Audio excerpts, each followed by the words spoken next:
All right, what is up? A happy July 4th to all of you out there. Going to do a bit of a live show here, talk Team USA softball, little OU football, like you saw in the description. Get to both of those. But thankful for this great country today. I got my red on, I got blue shorts on. You can't see them, but I'm all red, white, and blued out today. Hopefully, you are as well. Hopefully, you're off today. I'm off because I don't consider this work. Thankful for this country, thankful for the troops that protect this country, and thankful for you guys on a July 4th that you're in here. So fire away in the comments. And I kind of want to start here. Kelly Maxwell throws an absolute gem. You saw the description. Now, Team USA didn't win the game, and we'll get to that. But Kelly Maxwell was fantastic. That was a early morning for those of you that were keeping up with this game. But in case you missed it, Kelly Maxwell, 7 innings pitched, 2 hits, and 11 strikeouts for Team USA as they fall to Japan 1-0 in 7 innings. Kelly Maxwell, 12 up, 12 down to start the game. And though she gets the loss because she didn't get any run support in this game, happy for Kelly Maxwell that in that stage, in that moment that she had that clutch of an outing. And we go back how many weeks ago now? 3-4 weeks ago back, and really felt things kind of changed for her in that start against UCLA when the entire country was watching on ABC on that Saturday. Kelly Maxwell had, up until that point, the best start of her OU career, maybe her collegiate career, and she really just took off. So I think it's awesome that she has the great Women's College World Series where she's voted most outstanding player, and she's carried that into this Japan series and had a fantastic game one. I wish she would have gotten the win, and all she needed was a couple of runs to help her get that win, but just allowed 2 hits, the 11 strikeouts, and Team USA had an error in the 7th inning, so I don't even think that the run that was allowed in this game was an earned run by Kelly Maxwell. So not the way that you want to wake up on your July 4th holiday, right? Seeing that Team USA loses a softball game. Luckily, they get to bounce back. They got an opportunity Saturday at 12 a.m., Monday at 5 a.m. 2 more games against Japan. But I don't know if we'll see Kelly Maxwell again in this Japan All-Star series, but I think you got to feel pretty good about her if she gets back in the circle. And hey, pretty telling, by the way, that you've got all these great pitchers in Japan for Team USA, Nigeri Kennedy included, and who gets the start in game one? It's Kelly Maxwell who gets the start in game one. And she showed today, technically today, what time is it in Japan? I don't know. I'm going to say it today because I first saw it this morning. But she proved that she should have been the option in this 3-game series against Japan. So happy with her that she's been able to take that experience in Oklahoma City and really just kind of, wherever she's at or whoever she's with, she's going to be, giving you some of the best starts of her career, because that's what she's done continuously now. Whether it was, the start against UCLA, the game against Texas, now this game against Japan, like she's been on some really big stages over the past month, and like she's turned in 3 of her biggest and best performances of her career. So happy for her. Wish she would have gotten the win. Dang it. Team USA, let's go. We got to get the offense going a little bit here. All right, let's get it back in game 2 and game 3. But Kelly Maxwell was just great, just great. Only allowed 2 hits. Team USA had 5 hits, but and a couple of doubles as well, but couldn't get anything across, which is a big bummer. Jocelyn Allo, 3-hole, 0 for 4 with 3 strikeouts. Not Jossie's best day. Do I think Jossie's going to bounce back in game 2 and game 3? Well, there's a lot of history that shows me that Jocelyn Allo is probably going to be just fine. Not a great day for Jocelyn Allo. 0 for 4 with 3 strikeouts, and then Kinsey Hansen started at catcher. So that was pretty cool, right? Kelly Maxwell in the circle, Kinsey Hansen behind the plate. That was a lot of fun to watch last year, especially in Oklahoma City. Kinsey didn't record a hit either, though. She was 0 for 3 with 1 strikeout. So hopefully these Sooner hitters can get hot and carry Team USA to wins over Japan in game 2 and game 3. And I did find, because I know when I was on a couple of days ago, you guys were asking me, well, how do you watch this series? Like, I'd be interested in watching Kelly Maxwell and Kinsey Hansen and Jocelyn Allo for Team USA. How do you do that? So I did a lot of research into this game, and just kind of because information was a little bit hard to come by. Like I felt like a box score, and maybe some of this is going to be more available throughout the day, but it's not. I didn't find a whole lot of like highlights or game footage or archive. Like maybe I'm looking in the wrong place for that. But it says this is on the Team USA softball website, usasoftball.com, which apparently they have live stats during these games. So if you want to be up at 5 a.m. on Monday, July 8th, usasoftball.com, you can find some live stats. But it says on the website, due to live streaming restrictions in Japan, USA Softball is unable to provide streaming of this event at this time. To follow along via live stats, please follow the 2024 U.S. Women's Elite Team on Game Changer. So I think a lot of high school programs across the country use Game Changer. So if you have that, then sounds like that's your best bet to consume these softball games, Game 2 and Game 3. Again, that's Saturday, 12 a.m., Game 2, and then Monday, July 8th, 5 a.m. Now, I don't know, like, everything can be a recruiting pitch, right? And I don't know how strong of a pitch this is or if it's a pitch or not. But, I'm just kind of thinking out loud here when I think of Kelly Maxwell's start is you give her all the credit in the world for getting right, I guess, in the middle of the biggest stage of her career because, OU beat Duke in game 1, but not everyone was just super pleased with the way that Kelly Maxwell pitched in OU's first game in the Women's College World Series. They won the game. They run-rolled Duke. But there was a lot of negativity towards Kelly Maxwell after that start. And, you hear Patty Gasso talk at the time and a little bit after that. Kelly Maxwell felt that. OU felt that. Like the pressure had really been building on her. And then what happened? They had the talk that was very spiritual before the UCLA game. And Kelly Maxwell she's performed the best of her career here moving forward.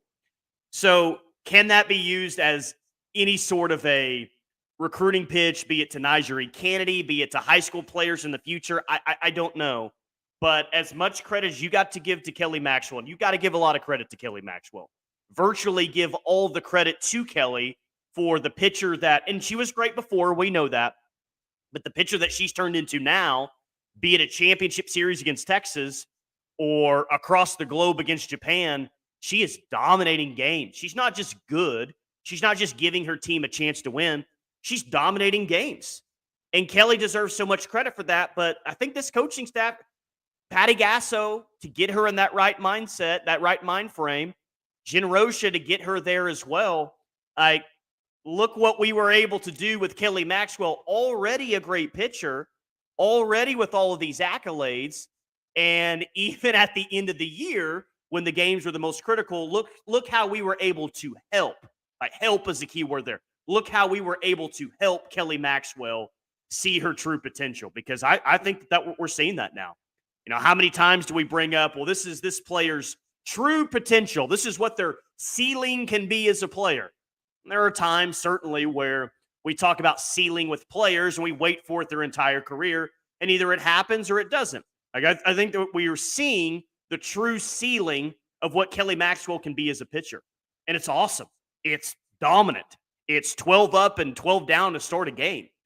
And it's not just, if they were playing in Oklahoma City, if they had played in Oklahoma City last night and Kelly Maxwell goes 7 innings pitched, 2 hits, 11 strikeouts against Japan, holds them to 1 run. And I think that run was unearned. I'm still sitting here saying, whoa, Kelly Maxwell is unbelievable. She was great. I'm saying all the things that I just said. But we also have to recognize, it's not easy to go over to Japan and dominate the way that she did. I know that they didn't win the game, and that's a bummer. I wish they would have won the game for USA, for Kelly Maxwell, for a lot of different reasons. But to go to Japan in an environment that you're not used to being around, everything's just different. I give her all the credit in the world. And maybe that's why Team USA's offense struggled the way that they did today with just the 5 hits and the no runs. It's a different environment. It takes some getting used to that. It's hard to just roll out there to a totally different continent and have your best stuff. Kelly Maxwell did that. So I'm happy for her for sure. Really, really happy for her. And I think she absolutely deserves everything good that's come her way, because not only is she a great pitcher, but she is, by all accounts, an awesome, awesome human being. Bishop Frank, what's up? Happy blessed 4th of July. Same to you, Bishop Frank. Hope you and your family have a great day. Hope you're surrounded by friends and family today. God bless you, man. God bless this country. Best country in the world. And it's still the number one ranked softball program in the world, by the way. This is number one, number two. Top two programs in the world battling it out in the 2024 Japan All-Star Series out there. So number one versus number two. Let's hope Team USA can keep that number one next to their name. Larry says, would love to know what Maxwell is telling Nyjah about Rocha and Gasso. Hey, you want to go win a championship? Nyjah, you interested in winning a national championship? Okay.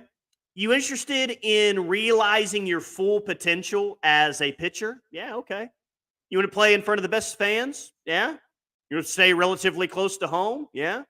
You want to play in the best facilities? Yeah. You want to play for the greatest coach of all time? I mean, I can go on and on and on, Larry. I'm sure those are just a few things that Kelly Maxwell is telling Rocha and Gasso, but also, it could be more on the side of, hey, there's going to be a lot of attention regardless of where you go. If you go to OU, if you go to Texas, and she can always go back to Stanford, she is allowed to do that. But there's going to be some criticism and there's going to be a lot of talk around it. Here's how OU helped me, because there was a lot of criticism and there was a lot of hate when I transferred from Oklahoma State to OU. Again, I've said this multiple times and I'll say it again. Nobody has the resources in softball that OU has. There's some programs with some incredible resources out there. The game has grown significantly. Programs are putting more money in the sport. Like, I think that's so awesome. Nobody has the resources of Oklahoma. They don't. No one has the coaching staff like Oklahoma has. There's some really good coaching staffs out there. Nobody has what Oklahoma has. And I think there's one or two scenarios of why she wouldn't go to OU. I'm not saying that this is going to happen, but if I were to guess, she doesn't come to OU. Someone just throws a stupid NIL offer out there that even OU's like, yeah, we'll be fine with or without Nyjah Kennedy. We're not going to match that number. That number's insane. And maybe that offer's out there. I guess reportedly Texas Tech's got a pretty lucrative offer on the table. Or two, there's just this pressure from people that, don't go to Oklahoma. Don't just go be the next one to transfer there and go win a championship. Maybe there's some pressure for Nyjah Kennedy not to do that, but nobody has the resources that Oklahoma has. So, and they got a healthy NIL offer on the table. I'm not telling you that they had the highest NIL offer on the table, but very competitive in that space. I think you got to feel good about where it's at right now. Killer Breeze, happy 4th of July to my fellow Americans and my Sooner family. Echo all that. They're on the troops as well. This is, we love the troops on this YouTube channel. I just want to make that known. We love the troops here. Happy Independence Day, Sooner Nation. Boomer from Judith. Good to hear from you, Judith. Yes. 2024 football prediction, 9-3, 10-2. So, boy, this is not an SEC media member. Hello One's not an SEC media member. Because I feel like if SEC media members would ask that question, so what's your football prediction? 6-6 or 7-5? Or are you bold enough to go 8-4? Some low expectations across the league, which fine. That's okay. Let it. And we'll get to something that has just really irked me the past few days. As excited as I am for the SEC move across all sports, there are two things in particular that have really irked me on the football side, and we'll get to that. But those two numbers it's kind of what I'm debating. If you were to ask me right now, I'm going to say 9-3 or I'm going to say 10-2. Now, on that SEC podcast about a month ago with SEC Mike, I said 9-3, and maybe I'll stick with 9-3, but I think this defense is going to be really good, guys. I think it's going to be really good. I think it's the best defense that we're going to see in over a decade, and the amount of depth that they've acquired on that side. And hey, the numbers get thrown back out at me. They gave up way too many explosive plays last year. There's some things that the defense didn't do. They didn't do at times. I mean, they weren't always perfect. I thought they were the better side of the ball last year. And you can throw numbers at me, whatever. I watched every single snap last year. I think the defense was the best side of the ball. And yes, numbers offensively, their total offense looked a lot better than total defense and some of the defensive stats. But I think some of those offensive numbers from a year ago, not that they were a bad offense, but when you put up 70 plus points against Arkansas State, I think that those numbers are, you know what I mean? Like the offense, when they needed the offense to be great last year, late against Kansas, late against Oklahoma State, the offense wasn't always great. It was great when you had to have the final drive to beat Texas, but I think the defense was the better side of the ball a year ago. They had issues stopping the run in the final two regular season games, no doubt. But even if you were to look at last year and say, okay, what are the two games defensively where you say, that wasn't great? Well, maybe the BYU and the TCU game, because they just didn't stop the run for whatever reason. They had done a pretty good job, really good job of stopping the run up until those final two games, but they didn't in those two games. But even in those two games where you might say, yeah, the defense performed as poor as they have all year long, even in those two games, Billy Bowman had a pick six that saved the day in Provo, and then Billy Bowman had another pick six against TCU. The point is, even in games last year where you didn't feel like the defense was at its best, it was still able to come up with a big play, a big turnover, heck, even a touchdown to help really win the game.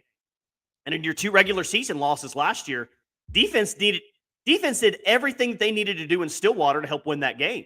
Offense just didn't cash in on opportunities.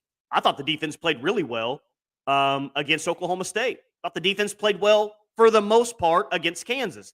They gave up some things, but you also had a pick six in that game. So, guys, I've got sky-high expectations for this defense. I really do. And my expectations, do I know that they're lofty? I think they can, and I think they should be a top 3 defense in the SEC. Is that off eye test? Is that off total defense? I'm basing that more off just the eye test, but I've got high expectations for this defense. And you know what, guys? I think we all should. Why did you hire Brent Venables if by year 3 you didn't feel like you were going to have a really good defense? It's year 3, and I think that they're there. And I love the Brent Venables hire at the time, and I still like it now. I'm still all in on that. But you kind of see the point. You hired a defensive-minded head coach, and initially we're like, yes, defense being brought back to Norman, awesome. Then we should expect it in year 3, should we not? Year 3 should have by far and away the best defense they've had. I think that'll happen. And that needs to be the case with a defensive-minded head coach. Long-winded way of saying I'll stick with 9-3 for right now. I could get to 10-2. I need to see this team play better on the road. Like, that's my one big thing. Offensive line question marks for sure. I think they're going to be really good at receiver. We'll see if the run game's consistent enough with the young quarterback.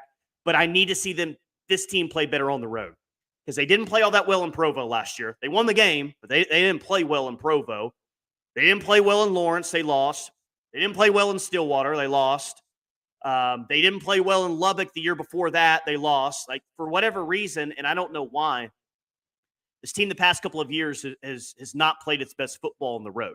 Now, I know they went up to Nebraska in year 1 and kicked the Huskers around, but I'm mainly talking about in conference. Like, they've got to do a better job on the road. Like, you got to go win at Auburn. You're better than Auburn. You are. You're better than Auburn. Go win at Auburn. Go win at Mizzou.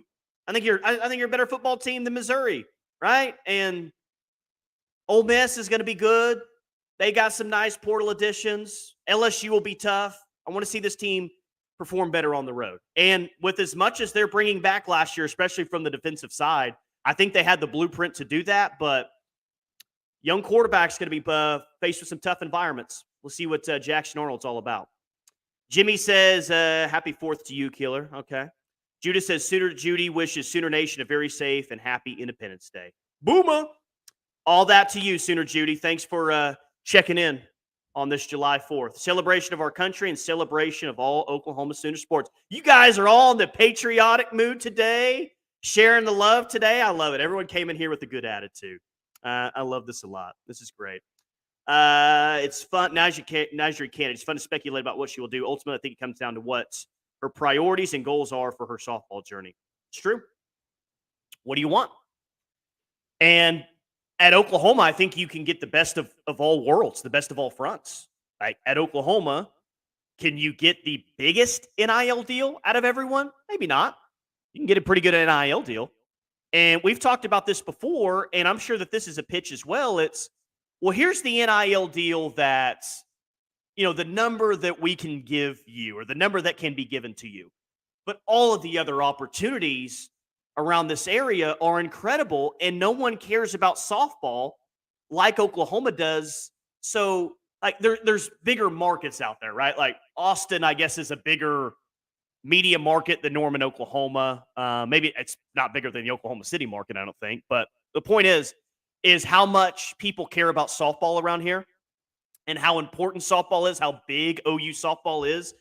It's bigger here than anywhere else in the country. So you're just going to get more opportunities with businesses around the area to have other NIL deals. You're just going to have more opportunities out there. And you're seeing a lot of OU softball players, pass, things that they have or commercials that they're able to do, opportunities that they have. So you can, it's the best of both worlds. You can win a national championship here and you can get a healthy NIL number. So, but you're right. What are her priorities and what are her goals for the softball journey? Do you want to take the most money? Which that's her decision and that's legal. So I just can't sit here and hate on it. And I'm not going to. It's her life and it's her decision. But if you want to come to Oklahoma, if you want to win a national championship and get great NIL money, then that's what OU can do for you. And again, just like Kelly Maxwell has seemingly reached her full potential, reached her ceiling. We've seen that now over the past month. I think OU can do that for Nigeri Kennedy as well. Interested to see if she pitches on Saturday or Monday. We'll see Kennedy at some point for sure. Interested to see her in her debut for Team USA or her outing for Team USA. Thank you for your awesome videos. Well, thank you for joining. I mean, these videos are nothing without you guys. You're actually in here commenting. If not for you, then I'm just talking to myself here on camera. So I appreciate you saying that. Thank you very much. That means a lot. But thank you to you guys as well that are always consuming the content. This channel has grown significantly over the past month. It's because of you guys. Don't plan on slowing down anytime soon. Please explain the difference between the team currently Japan and the national team that played the other day in OKC that Jada Coleman and Tiare Jennings are on it. Yeah, I mean, just a different roster, I guess, and a different tournaments that they're playing in. This is the 2024 Japan All-Star Games. It's just a separate deal is how I understand it. So it's like you see different versions of Team USA. I guess that's the best way I can explain it is this is the Team USA squad that will play Japan in a 3-game series. There'll be a different Team USA squad that gets to play in another sort of games and another tournaments. So you got three Sooners on this squad: Kelly Maxwell, Jocelyn Allo, Kinsey Hansen. Allo and Hansen combined 0 for 7 with 4 strikeouts today. Not great, but hey, it's Jocelyn Allo and Kinsey Hansen. They'll figure it out for sure. Okay, so something that has really irked me the past few days, and I don't know if any of you have heard this or felt this, like whatever, but the SEC, the whole thing on Monday was awesome. It was great. I had a great time on campus with that. But talking to other SEC media folk, some who were here, some who weren't, listening to other SEC media members talk, they have this attitude of, whoa, hey guys, have you heard? I mean, apparently Oklahoma football has won a lot over the course of history. Did you guys know this? Did you guys know that OU has 7 national championships and all this conference championships? And guys, I didn't know this until recently. It's actually been Oklahoma that dominated the Big 12 and not Texas. I had no idea. Guys, I don't know. I was in Norman and I looked at all the statues and trophies they have. Oklahoma might be a blue blood football program. I had no idea. I mean, it has freaking irked me so bad. And maybe it shouldn't, but it's like, well, yeah, duh. I thought you guys liked football. I thought you guys prided yourself on loving college football more than any other fan base that's out there. And you had no idea that Oklahoma has accomplished so much over the years. And I understand that they've kind of been in their own world with their own league, but it's freaking Oklahoma football. They're one of the most successful programs of all time. Like, look at any major stat when it comes to winning percentage, home winning percentage, national championships, Heisman's, conference championships. I mean, all that, Oklahoma's going to be right there at the top of the list. And these SEC people who have told us forever that nobody cares about the sport more than us, they're all looking more into Oklahoma being like, whoa, I had no idea that Oklahoma's been winning all these games all these years. Yes. So we need to get these SEC people a history book, apparently, and we need to get them a map as well. Because, look, if you want to have the opinion that OU's not going to fare well in the SEC, or there's going to be an adjustment period, or they're just not going to roll right in the league and win a lot of games, like whatever, that's your opinion. Like that's fine. Like it's going to be difficult for OU football. It's going to be a challenge. Like we know that. Brent Venables knows that. Everyone knows that. But I got a problem when you throw out a stupid reason that's incorrect, actually, as to why OU is going to struggle so much in the SEC and be, quote, like Ole Miss and Auburn. When has OU ever been like Ole Miss or Auburn in the grand history of this? I mean, we got a pretty large sample size. We've been playing college football for a long, long time, over multiple decades. When has OU ever been like Ole Miss or Auburn? But some of you said Barrett Sallee, he does his own podcast, all that. But he said geography is the reason why OU will never be one of the top dogs in the SEC. Geography. They just don't have the geography to be able to recruit with the Georgias and Alabamas and the big-time programs of the SEC. Geography is the big reason why OU's not going to win consistently. Get him a history book and get him a map. I don't have to tell you guys this. If we're talking about the most talent-rich cities in the country when it comes to recruiting on a year-in, year-out basis, go look at any year. Dallas is going to rank in the top 5, maybe towards the top 3. Like Miami's got a ton of talent in that surrounding area. Atlanta's got a ton of talent in the surrounding area. And then maybe Dallas is next. Like I looked at it yesterday. The state of Texas in the 2025 class has 72 players. 72 players. And this is, as of right now, more players will be added as 4 stars or higher by the time it's all said and done. The state of Texas has 72 players that are rated 4-star or higher. And OU's the closest SEC program to Dallas, Texas. Texas is a top 3 state, top 2 state in terms of producing talent. What are we talking about with geography? OU's not in a great spot geography to compete with the big dogs of the SEC.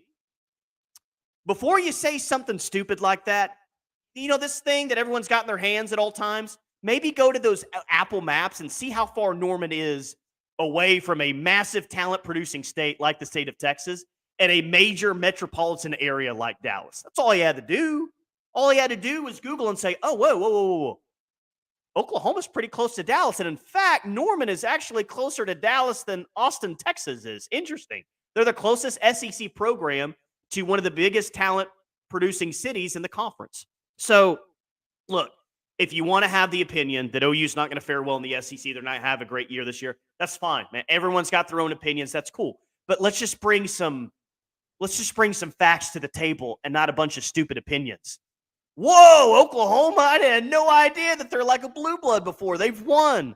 Or to say that geography is going to be the reason. It's like the same old tired argument that OU is going to be the next Nebraska. It's the laziest freaking take of all. It's not comparable between OU and Nebraska. OU's got Dallas just to the south. What does Nebraska have as bordering states? Like South Dakota, Colorado, Kansas. Nebraska doesn't have a Texas in its region. It's always been a lazy, tired argument. Oklahoma's been a better program historically than Nebraska has, especially here recently. I don't know. I'm excited about the SEC, and a lot of people do a good job covering that conference. But when you say geography is the reason why OU's not going to compete, then that's stupid. I think that's really stupid. I don't love it. Larry says Houston produces its share of quality players. It has to be top 10. Yeah, sure. And OU gets players out of Houston. I think Dallas is the city of Dallas. And I think that this adds to the point as well. It's not that just OU's the closest SEC program to Dallas. Think about cities historically on a year-in, year-out basis that mean the most to OU football recruiting. Well, Tulsa's been big for OU football recruiting over the years. You've gotten some pretty good players from Oklahoma City in the past, right? Gerald McCoy, pretty good. Sam Bradford, pretty good. Some others in there as well. But I think the city of Dallas probably is the city that means the most to OU football recruiting than any other city in the United States. I mean, you just get so many players out of Dallas on a year in, year out basis. I mean, you get a large portion of your class from the state of Texas. So OU's the closest SEC program to Dallas, yes, but OU's does fantastic in that city and has for a long time. And they're one of the major players in that city year in and year out. And there's been many years where OU has gotten the best players out of Dallas, not A&M, not Texas, not anyone else. You can go back and look at a lot of years where OU has won the city of Dallas. And in fact, I was reading a story a couple of months ago back via The Athletic, and they were asking a bunch of anonymous Dallas area high school coaches, like, hey, who recruits the best in state? Who recruits the best out of state? Like, who are some coaches that you see around? Like, just anonymous high school coaches and which programs do a good job. And it was funny that, like, the question of which out of state programs do the best in Dallas. And multiple, like almost all of them were like, well, Oklahoma, but that doesn't really count as an out of state program. Dallas area high school coaches are saying, well, yeah, like Oklahoma's technically out of state, but it's pretty much in the state of Texas for how much they're down here in the proximity. So even like Dallas area high school coaches, like, I guess they view them the same as like Texas or Texas A&M, almost like an in-state program or an in-state program. OU's just fine. OU may not flourish in the SEC immediately. Maybe it will take some time, but it ain't going to be because of geography. And all you had to do was go back to Britt Venable since he's gotten here and looked at those recruiting classes. Been pretty dadgum good, right? And that's viewed as their overall ranking. That's viewed as the balance that they've had on both sides of the ball. Britt Venables and his staff have done a fantastic job recruiting. Fantastic. And that showed up in the recruiting rankings. And no, they're not having higher ranked classes year in and year out than Alabama and Georgia, but it's not like they're a mile away. I think right now, and I didn't check it this morning, I haven't checked it since yesterday, but as of right now, OU has the number 3 class in the SEC, and they're just behind Bama and Georgia. OU's at number 5. OU will get the players necessary. Will they get as many 5-stars as Georgia? Probably not. Will they get as many 5-stars as Alabama and Kalen DeBoer? Maybe not. But OU will be able to recruit on the same level as Tennessee. They'll be able to recruit on the same level as Florida and LSU and all the other SEC programs. They won't be that far off from Georgia and Alabama. And yes, recruiting rankings I do think matter, but Texas has routinely had higher ranked recruiting classes than OU over the years. What has that meant in the grand scheme of things? Hasn't meant more national championships in Austin. Hasn't meant more Heisman winners and conference championships. OU will get the talent necessary. Can they develop those guys and have a championship roster? And I think that they can. And I like the defense that they have this year. But I don't know, just some of the takes out there are insane. We'll see. Clint says Sooners are going to shock those ignorant pundits. And that is the good part about it, Clint, is I can sit here and let it annoy me. Not going to let it affect my July 4th holiday. No way. No chance. Let's go prove them all wrong. How satisfying is that going to be? I mean, come on, all the crap that we've heard for, it's almost been 3 years now since they first announced this is going to happen. All the crap that we've heard about, Oklahoma's mid, Oklahoma's this, Oklahoma's that, Oklahoma's not going to be able to compete. You go bust the door down, that's going to feel pretty sweet.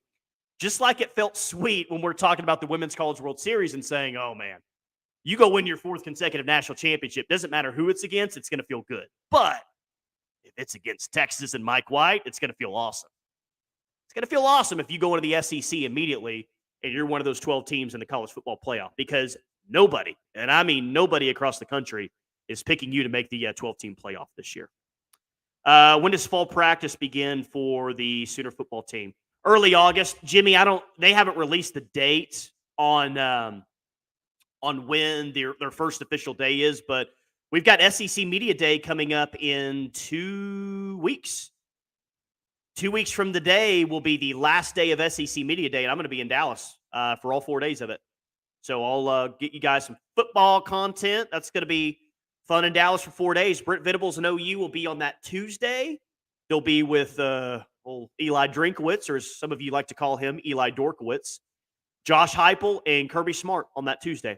My first time ever to SEC Media Day. I'm pretty excited.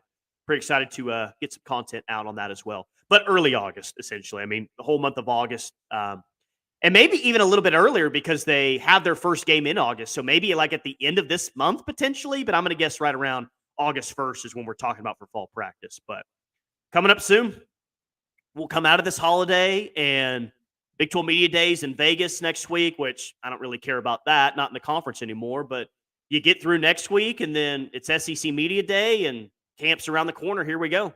Football season is upon us and fall softball is upon us as well. Let us not forget how exciting fall softball is going to be. A lot of positions will be up for grabs for this team. Transfer portal players, freshmen, returning players, all that. Fall is going to be a lot of fun to watch for this team. Southlake, Allen, Lancaster, Cedar Hill, tons of teams in Denton. Yeah, and I wasn't just looking at Dallas proper. You're right. Denton is Jackson Arnold from what Denton Geyer. You had Peyton Bowens from there. Your quarterback commit, Kevin Sperry, is playing his final high school season in Denton. But Allen, Kyler Murray, Lancaster, Cedar Hill, like there are a ton of teams in Denton as well. That entire North Texas area. And obviously Denton is even closer to Norman than Dallas is. So, yeah, it was a dumb take. If you drive 400 to 600 mile radius around Norman, you hit a lot of major recruiting markets. It's true, Robert. I mean, yeah, like the state of Missouri has good players year in and year out. They don't have 72 blue chip players like Texas does, but OU's gotten some good players out of Missouri over the years, right? And there's always, 3, 4, 5 kids out of Missouri that you'd like, very rarely do you have 5 kids from the state of Missouri in a recruiting class, but the state of Missouri has talent. The state of Kansas has talent, right? Blake Bell, right? I mean, one of the most famous Kansans to ever grace the Crimson and Cream. Don the Crimson and Cream is from there. Arkansas, Omarion Robinson, a 4-star safety, announces on Saturday, there's a chance that you may have 2 of the top 3 players in Arkansas. And recruiting is more nationally than it's ever been. Because, yeah, there was a day when you're going to see college football programs, for the most part, get players in state and the surrounding areas. But this staff was at Clemson for a while. They've got relationships in the state of Florida. And you've seen this. So it's not that just OU can recruit Texas and Arkansas and Missouri and Kansas and Oklahoma and the surrounding areas. They can go get kids out of Florida. They just did that like a week ago. Right? So OU will be just fine talent-wise. And by the way, the state of Oklahoma, it's a pretty good state. It's not elite. I don't know where you would rank it, but there's kids in the state of Oklahoma that you want. They got a lot of kids committed, scholarship kids committed in state this year. The state of Oklahoma has 8 players currently in the 2025 class that are 4 stars or higher. And maybe some of those will add a 4-star by the time it's all said and done. Talent-wise, they'll be fine. They'll be okay. With the change for all OU sports to the SEC, what will be the best way to watch Sooner sports? SEC Network will be a good way. OU is going to be on, ESPN, essentially. Like all of the ESPN, like family, all of that. Like the SEC's with the SEC's with ESPN now, so that's going to be the best way. And that's the easiest way, right? Like ESPN, ESPN2, ABC, all of that. Like, yeah. OU will be extremely, extremely accessible in the SEC. Don't worry about that. But there's like SEC Network. There's SEC Network Plus that'll probably have some games on it as well. Just kind of all in that ESPN Network, ESPN family. But better games and better kickoff times. I've said that many a times. But not only will the games be accessible, but they'll be at better kickoff times for the fans. Ed says Denton is way closer to Dallas than Norman. Learn geography. You know what I'm saying there. Denton is even closer to Norman than Dallas is. Come on, Ed. Yeah. Unless you're talking about the other guy there. Maybe you're talking about me. But yeah, Denton is a big time. It's not produces as much talent as Dallas. But I kind of like being from the state. Like when you get to Denton, it's like, yeah, all right, we're getting close to Dallas here. The whole North Texas area. Produces a ton of talent year in and year out. Houston. The entire state of Texas. West Texas produces talent. Odessa Permian. I don't know if they're the program that they used to be when they had what you had like Roy Williams, Texas Roy Williams, and Cedric Benson. I think Cedric Benson was out of Midland Lee, I want to say. So Midland Lee, a big time program, Odessa Permian, big time programs over there. State of Texas, all across the board produces talent. But look, OU can go into the state of Louisiana. They could go to Florida. They had a recruiting class 2 years ago where they got an offensive line from every single time zone in the country. They got 4 offensive linemen. They got an offensive lineman from Washington. They got an offensive lineman from Colorado. They got an offensive lineman from the Central Time Zone. They got an offensive lineman from the East Coast in New Jersey. Recruiting, like this staff has relationships. It's more wide open than it used to be. So they'll be just fine. And maybe they don't win 11 games next year, but they'll be okay talent-wise. I believe that. All right, appreciate you guys. 40 minutes in, dang, felt like I just hopped on here. Just to quickly recap, if you're just now tuning in, really the point was to talk about Team USA losing 1-0 to Japan. That stinks, but Kelly Maxwell was fantastic. 7 innings pitched, 2 hits, 11 strikeouts, 12 up, 12 down to start the game. Japan scored in the 7th, but there was an error, I think, by the second baseman that allowed that run for Japan to score. Jocelyn Allo hitting the 3-hole today, 0 for 4 with 3 strikeouts. Kinsey Hansen was the catcher today, 0 for 3 with 1 strikeout. So hopefully Team USA's bats can get going, but they're back at it Saturday at 12 a.m. and Monday, July 8th at 5 a.m. USAsoftball.com is where you can find those live stats. But we've got the top 2 programs in the world going at it in the 2024 Japan All-Star Games. Hopefully they can win that series and still have their rightful claim as number 1. Kelly Maxwell was great, though. She's just been on a roll over the course of the past month, and I wish nothing but the best for her. A lot of things changed for her the Saturday or the Friday before that UCLA game, and she's just realized her full potential, and she picked up right where she's left off from the Women's College World Series, that's for sure. Appreciate you guys. Talk to you soon. Have a great 4th, a happy 4th. We live in the greatest country. Thank you to the troops. Thank you to all of you that are in here. Talk to you soon.